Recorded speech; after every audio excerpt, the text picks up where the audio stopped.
Hey, Amazon sellers. I want to share something that can completely change the way you run your business.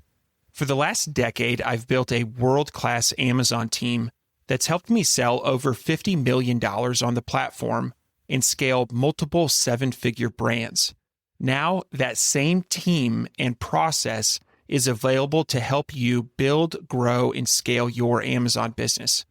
This is not a course. It's not a DIY program. It's done for you Amazon growth handled by proven experts. We handle everything from listing optimization and SEO to PPC, inventory, catalog management, promotions, review strategy, compliance, and new product launches. So you can focus on running your business while we handle the rest. If you're ready to turn your Amazon channel into a profit machine, visit the link in the show notes, calendly.com/firingtheman/Amazon, and book a time to see if this is a good fit for you. Welcome everyone to the Firing the Man podcast, a show for anyone who wants to be their own boss. If you sit in a cubicle every day and know you are capable of more, then join us. This show will help you build a business and grow your passive income streams in just a few short hours per day. And now your hosts, serial entrepreneurs David Schomer and Ken Wilson. Welcome to the Firing the Man podcast, the show for entrepreneurs and business builders ready to scale beyond the hustle and step into ownership that actually grows with systems. I'm your host, David Schomer, and today's guest is someone who lives in the trenches of one of the most competitive marketplaces in the world, Amazon. Joining us today is John Klein, a growth consultant and CEO and lead Amazon strategist at Online Brand Growth, where he helps brands and manufacturers increase sales and profitability through a systematic, data-driven approach to predictable Amazon growth. John and his team support partner brands generating over $30 million in annual revenue, and they're constantly testing new strategies to stay ahead, both on and off the marketplace. John also brings deep experience in customer acquisition and retention across multiple channels, including paid search, SEO, influencer and affiliate marketing, social media, email marketing, and display advertising, making him the kind of strategist who understands the full ecosystem of modern e-commerce. But what makes John stand out is his mission-driven approach. He genuinely enjoys helping brand owners win, and he's known for giving actionable advice without the usual fluff or sales pitch. In today's episode, we're diving into what it really takes to scale profitably on Amazon, the systems behind sustainable brand growth, and how operators can build an edge in a marketplace that keeps getting more competitive. Welcome to the show, John. Thanks for having me on, David. Super excited to chat with you today. Absolutely. Absolutely. So to start things off, can you share with our audience a little bit about you and your background? So I started off my career in finance. I left the finance industry around a little after 2008, the financial crisis, everything like that, and really wanted to try my hand at entrepreneurship. I got right into digital marketing. I started kind of on the affiliate side, learning customer acquisition, retention, sort of the nuts and bolts of how to sell online, and then had the opportunity in 2015 to launch my own brand on Amazon. Backtracking a little bit, we met a world-renowned chemist, and my dad was a dentist. We were trying to make an oral rinse that was specific to his technology. Ended up pivoting into skincare. Launched our brand, which is called Neutralize, which we still run today. It's a seven-figure brand.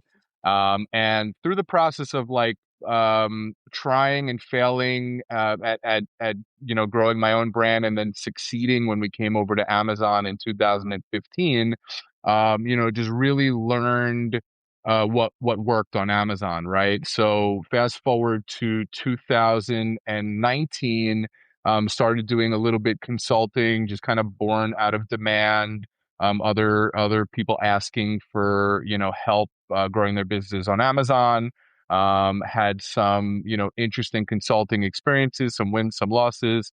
And for the past 3 years, we've evolved into a full scale agency. So we manage 30 million a year in total revenue on Amazon. We have 12 partner brands, and we work within the Amazon accounts of those partner brands to help them grow their businesses in terms of sales and profitability.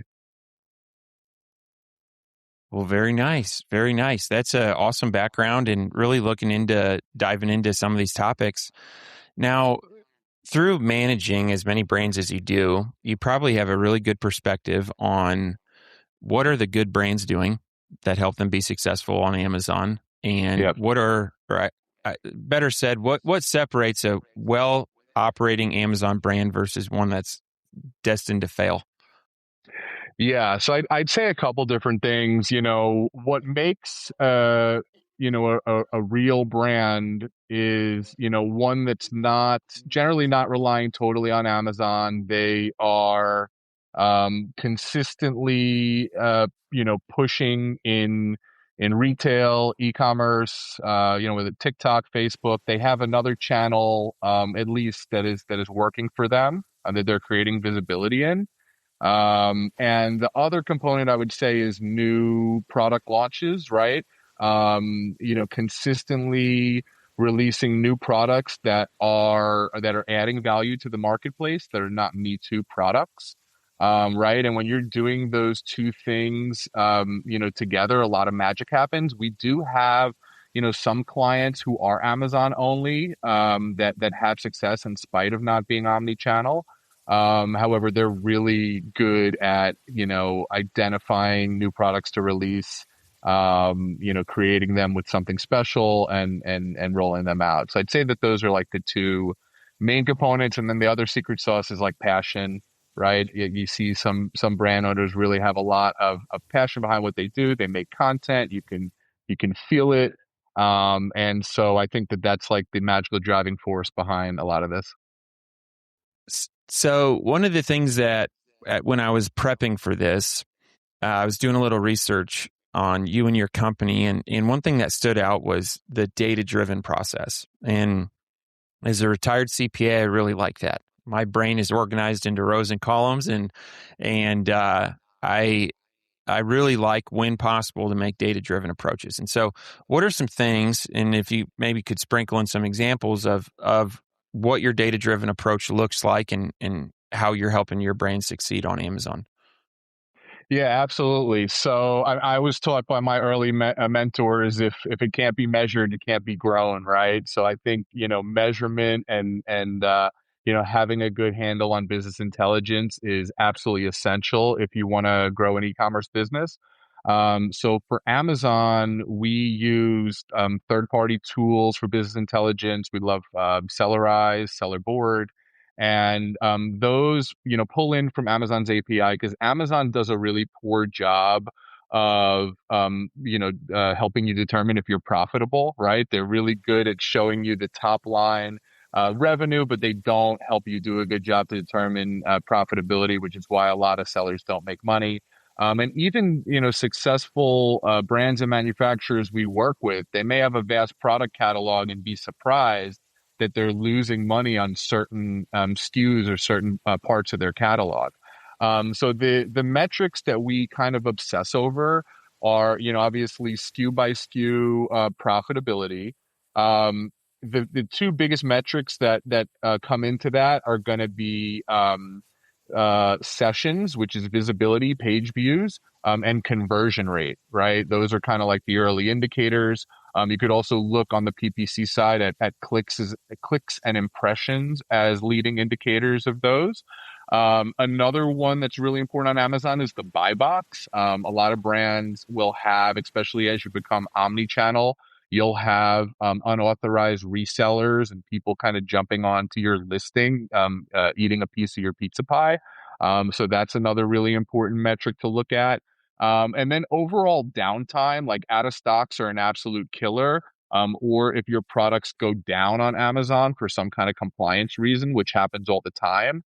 So essentially, you want to be in stock all the time with 100% buy box, with your listing, having good visibility and conversion. And when all those things are working in unison, then things are good. Okay. Okay. What would be your advice to people that have been selling on Amazon for a while, say, 3, 5, 7 years, and feel like they've hit a plateau? What are some things that they should look to do to break through that plateau and take to the next level of growth? Are we talking about private label brand owners? Yeah. Yeah. Okay. So for private label brand owners, I would say like you really need to get ahead of markets, right? Amazon has become a really saturated place.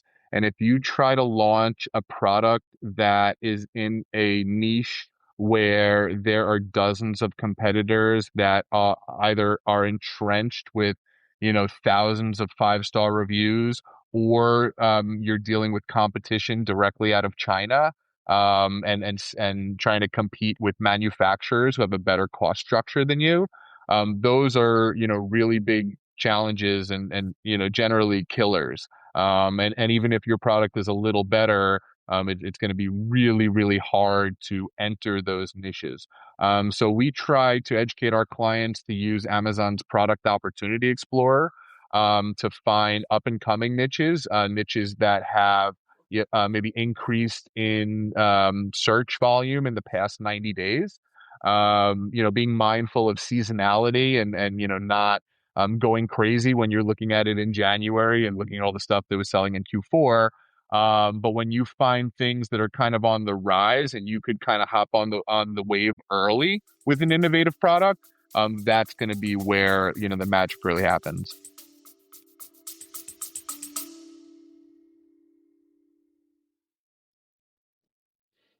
Hey guys, I want to take a minute to thank today's sponsor, the book Cash Flow by Scott Brandley and DJ Sprague.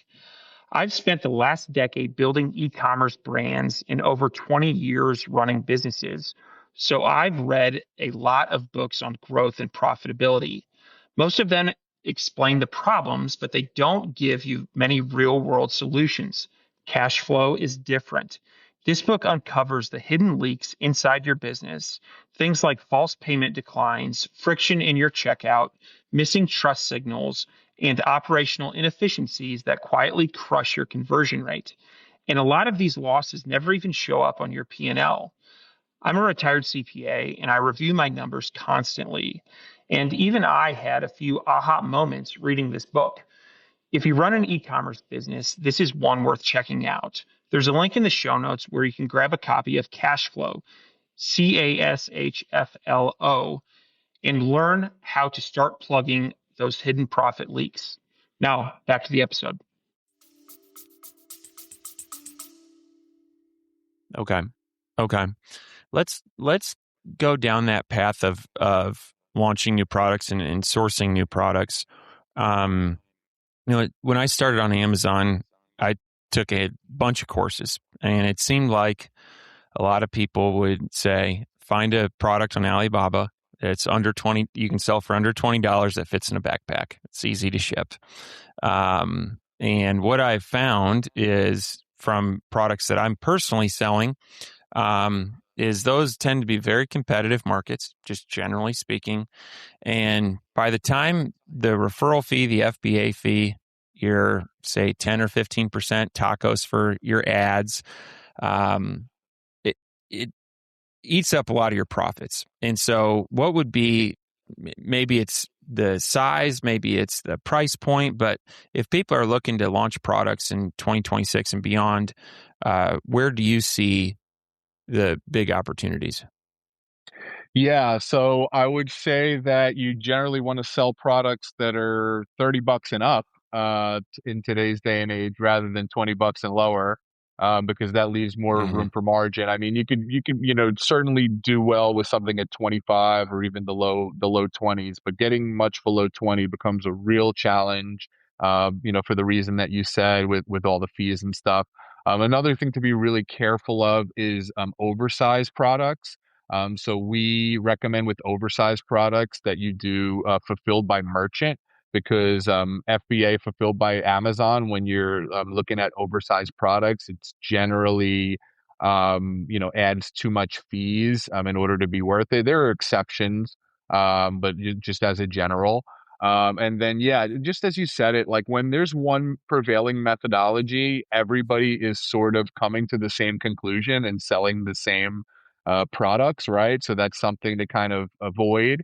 And then, China has just become such a behemoth, especially with the rise of AI. We used to have a bit of a moat as far as being better marketers than them, but I don't think that really exists as much anymore. And they all know about Amazon, and Amazon is courting them, and so they're just coming in and they're swallowing whole categories. So if I was launching a new brand today, I would avoid something out of China unless it's very, very protectable, right? And there's a big barrier to entry. Maybe you have a unique mold that's expensive, and it might be a Chinese manufacturer may not want to do that. But yeah, in general, like those are all things that are going to be challenges, or competing in markets against really big brands that have these tremendous advertising budgets, right? That's another kind of thing that could make it hard. Hmm. Yeah. No, that makes sense, and the competition from China it's something I personally have run into recently. I had a supplier who I thought I had a great relationship with, and they ended up competing against me under a new name, and it seems like it's tough because if from a dollars and cents standpoint, um, oftentimes sourcing from China or abroad and shipping it overseas will be cheaper than doing it in the U.S. However, you run into those issues, and so what would be in terms of finding suppliers for your products? Any pro tips there? Yeah, I would, recommend if you're sourcing abroad, working with a sourcing agent that is you have to avoid these trading companies, which are essentially middlemen, right? It could be good maybe for your first order, but long term, you want to be with a manufacturer, not a middleman in China. If you're going China, same is true in other geographies, right? I mean, I think right now the world's a big place. And there's a lot of manufacturing in different places that's up and coming. So I think there's big opportunities to source, from Europe, to source from South America, to source in places where, people aren't necessarily looking, and find up and coming products in those geographies. In the US, it's hard. It's in the US, I don't, you can find a manufacturer's rep, but generally you're on it on your own in the US. But yeah, that's generally what I would do is to try to find a sourcing agent to really minimize mistakes. Okay. Okay. No, that's really helpful and good advice. And I fully agree on looking at places outside of China. I recently have had some really good luck in Mexico, Taiwan. I think China does a great job of making themselves available for outreach. Alibaba is, madeinchina.com. I mean, there's a lot of examples of these platforms that put U.S. buyers in front of Chinese factories, and it I found like my Mexico contact took a little bit more legwork, but they make outstanding products, and from a fulfillment time, we're all in North America, and so getting products here is a heck of a lot faster than putting them on a boat in Shenzhen and waiting 45 days and then things getting hung up in port. And so Yeah, I think that's really, really good advice. So, um, let's chat PPC. So when I get my credit card statement every month, I look at what I spend on PPC, and I'm always kind of bummed out. I'm paying what for keywords, but it seems to be a pay to play platform. Just something that you have to do if you want to sell on Amazon. And so, what what's working in PPC uh, in 2026? Yeah, so I'll speak about PPC from a high level. I don't, directly get hands on with management of campaigns anymore. But I think it's most useful to think about it from a high level. So pay per click, you don't want to be totally reliant on pay per click. If you're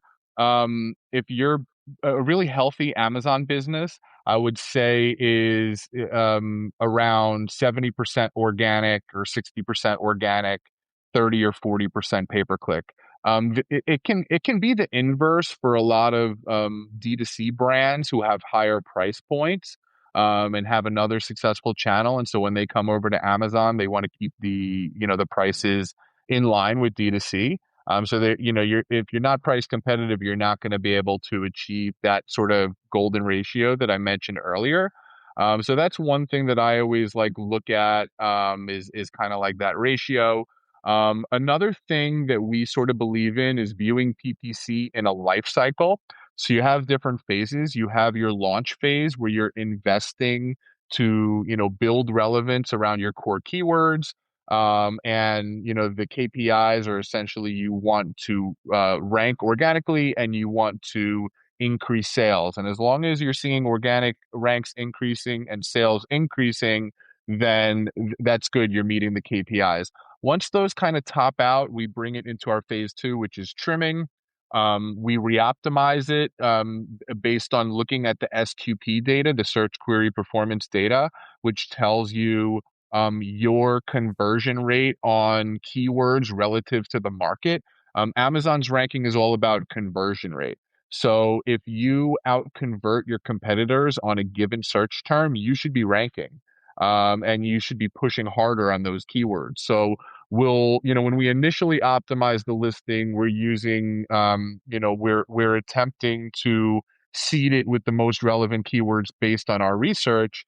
But when, you have a little bit of time in the market, now the second time around, when you re-optimize it, you're doing it with real market data based on what you're out converting on. So we'll reseed the listing with the right keywords, launch some new campaigns, and this is moving into phase three, where we go after those keywords where we're out converting the market, give up on the keywords that you're not.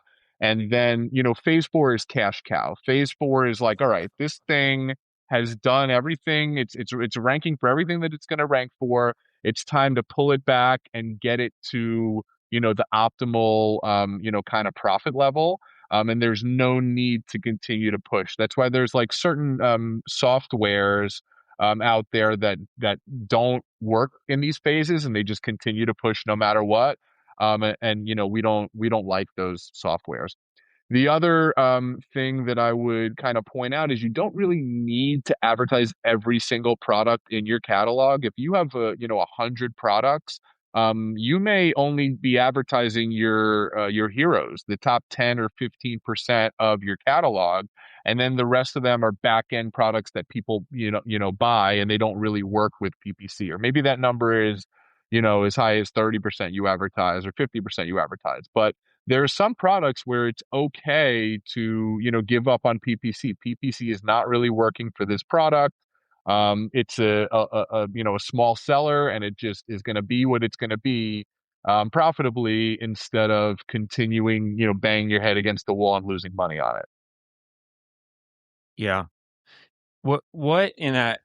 I'm sure the correct answer to this is it depends on the products, but just generally speaking, looking at tacos, which for our listeners would be your ad spend divided by your revenue, for a healthy established Amazon brand, what would you expect a healthy tacos to be?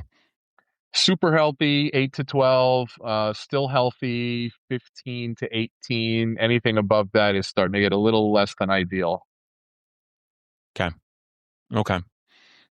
That makes, yeah, I, that makes sense. That makes sense. And I would tend to agree with that. It seems like there's a lot of Amazon sellers that sell at break even, and they're kind of like a hamster running on a wheel.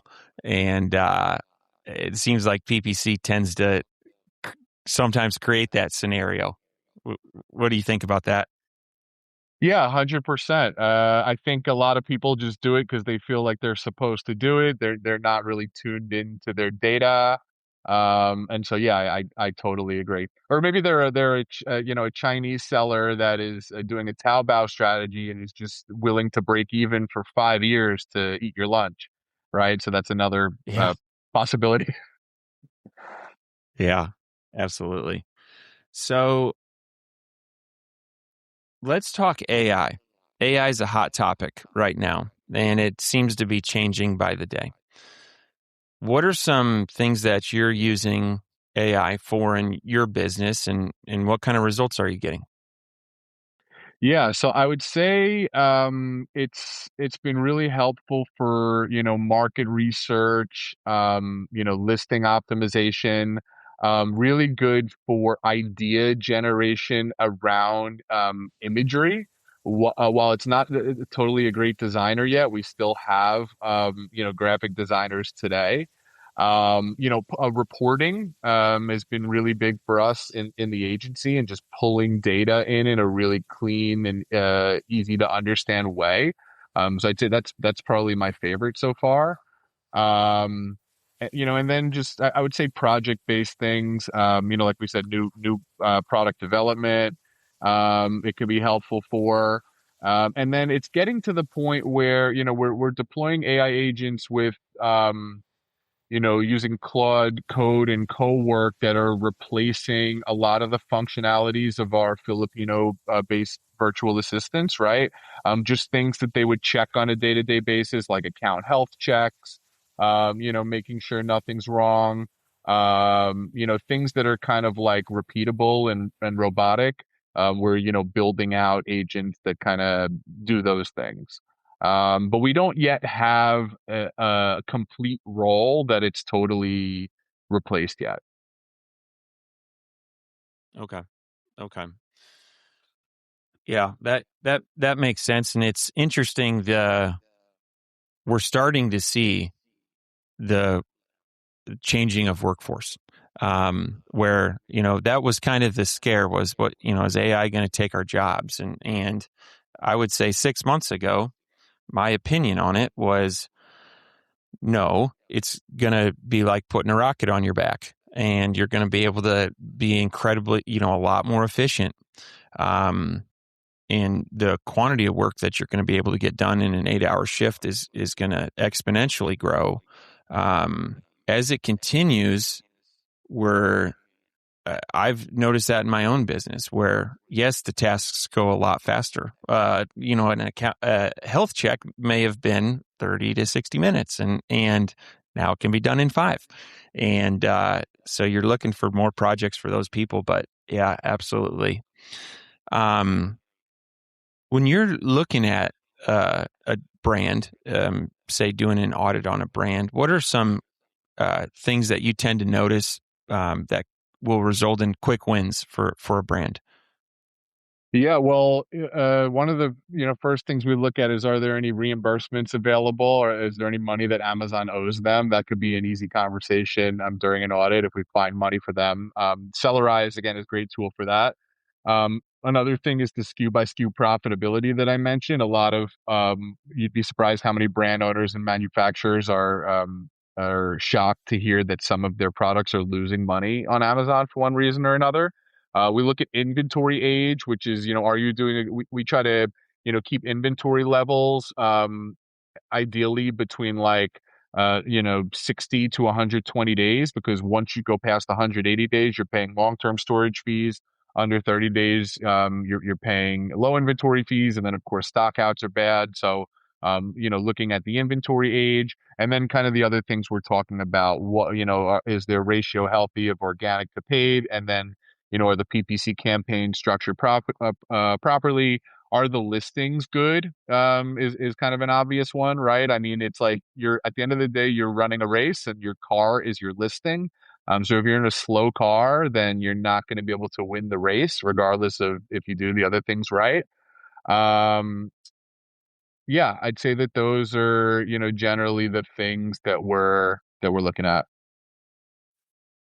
Okay. Okay. That makes sense. All right. Well, can you tell us a little bit more about online brand growth and what type of clients you work with? Yeah, so we work with brands and manufacturers. We don't work with Amazon resellers. And ideally, it's a brand that's doing at least $500,000 on the platform, but we do work with startups if they have a track record of success in another channel, whether it be e-commerce or retail, right? Because then there's kind of proof of concept that when you come over to Amazon, it could work, and there hopefully some branded search there that could help coming from those other channels. And then we really want to work with clients who are involved in their e-commerce business. It's not a side project. They're committed. They're willing to do what's necessary to execute. And just have good communication, because I think if the communication kind of breaks down with any agency and the expectations are not clear on either side, that's when things can go really. All right, John, we've got 4 questions at the end of every show that we ask every guest, called the Fire Round. Are you ready? Yeah, let's do it. All right. What's your favorite book? Who Not How by Dan Sullivan. A great one. That's a great one. What are your hobbies? I like scuba diving, watching sports, long walks on the beach. Very nice. Very nice. What is one thing that you do not miss about working for the man? I do not miss having to be on somebody else's time, and missing my kids' soccer games and everything like that. Yeah, agree. And final question, what do you think sets apart successful e-commerce entrepreneurs from those who give up, fail, or never get started? Yeah, I think that a big one is never get started. You have to be willing to look stupid. You have to be willing to fail. And you have to be relentlessly hopeful, because you will probably have to pivot several times. But if you have, continued hope and continued drive, you'll find something that works. Very good. Very good. Now, John, if people are interested in getting in touch with you, what's the best way to do that?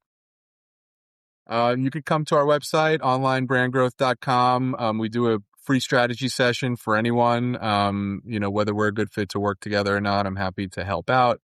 You could also find me on X, John Midas 1, and LinkedIn, John Klein. Outstanding. I'll post links to all that in the show notes. John, thank you so much for your time today, and looking forward to staying in touch. Yeah, likewise, David. Really enjoyed our conversation, and thank you for having me on. Absolutely. Before you go, we wanted to share a new service that Ken and I have been using called Getita that has made us over $10,000 in Amazon reimbursements. The service requires no monthly subscription, and Getita collects a small percentage of the money they recover for you. It takes less than 5 minutes to set up and works on all Amazon marketplaces. Go to Getita.com, Getida.com, and enter promo code FTM400. That's FTM for Firing the Man 400 to get your first $400 in reimbursements commission free. How much money does Amazon owe you?